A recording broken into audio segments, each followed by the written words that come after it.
ಬೀಜ ಪಾಡು ಬೆಳೆಸ್ರಿ ಒಂದು 50,000 ರೂಪಾಯಿ ಖರ್ಚು ಮಾಡೀವಿ. ಅದಾವ ನೋಡ್ರಿ ಹೊಲ ನಮ್ಮ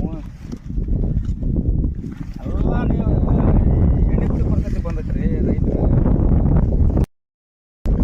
ನೋಡ್ರಿ ರೇಟ್ ಎಲ್ಲ ಎಷ್ಟಿಗೆ ಫಸ್ಟ್ ಕಟಾವು ಎಷ್ಟಕ್ಕೆ ಕೊಟ್ಟಿಪ್ಪ?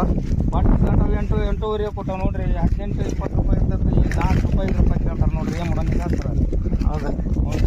ಈಗ ಸೆಕೆಂಡ್ ಕಟಾವು ಹೆಂಗೆ ಕೇಳಾಕ್ತಾರೆ? ಸೆಕೆಂಡ್ ಕಟಾವು ಎಷ್ಟು ಕೇಳ್ತಾರೆ ಅಂದ್ರೆ ನಮ್ಮ 6 ರೂಪಾಯಿ ಕೇಳ್ತಾರೆ, 5 ರೂಪಾಯಿ ಕೇಳ್ತಾರೆ. ಹೇಳಕ್ಕಾಗಲ್ಲ. ಒಟ್ಟು ದೇವ್ರು ಕೊಟ್ಟಾನ ಒಂದು ಇದ್ರಾಗ ಕೊಟ್ಟಾನ್ರಿ, ಕೊಟ್ಟಲ್ಲ ಅನ್ನಂಗಿಲ್ಲ. ಆದ್ರೆ ಏನು ಮಾಡೋಕೆ ನೋಡ್ರಿ ಹಿಂಗೈತಿ. ಈಗ ಕ್ಯಾಬೇಜ್ ಹಾಕಿದ್ರೆ ರೈತರಿಗೆ ಏನು ಉಪಯೋಗ ಐತಿ ಇಲ್ಲ? ಉಪಯೋಗ ರೇಟ್ ಸಿಕ್ಕಲ್ಲ ಐತ್ರಿ. ಅಷ್ಟು ಮಾಡಿದ ಖರ್ಚು ಆಗಂಗಿಲ್ರಿ. ಖರ್ಚು ಒಂದು ಬಂದವ್ ನೋಡ್ರಿ ಕಾಗ ಅಷ್ಟ, ಮತ್ತೊಂದು ಏನಲ್ಲ. ಎಲ್ಲ ಪೀಕ್ಲಿಂದ ಚಲೋ ಪೀಕ್ ಯಾವ್ದು? ಎಲ್ಲ ಪೀಕ್ನ ಚಲೋ ಪೀಕ್ ಎಲ್ಲ